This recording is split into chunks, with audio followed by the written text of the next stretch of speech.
4 na taon nang magnobyo sina Kenji at Jacob. At napatunayan daw nilang may forever sa dating apps. Basta't matyaga kang mag-swipe at maghanap. Kami naman ni Matthew, dito muna titira sa Pilipinas. At hinihintay na rin namin ang pagdating ng aming unang anak ngayong taon. Ako tingin ko parang mali yung notion na pag sa dating app kayo nag-meet, cheap or hindi serious. Kasi dati, sinabi ko, di ba, mabuti nang wala kesa mali. At sobrang daming nakarelate kasi feeling nila, oo nga, bakit ako magsasayang ng oras sa tao na hindi naman talaga okay for me. Pero sinabi ko rin na, pero hindi mo mahahanap yung taong para sa'yo kung hindi ka tataya.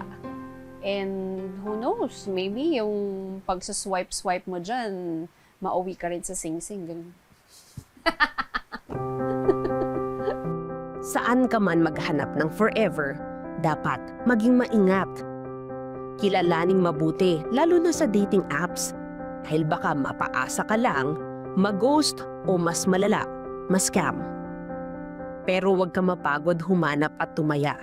Dahil baka sa pang-1,000 swipe right mo, makilala mo na si Miss o Mr. Right.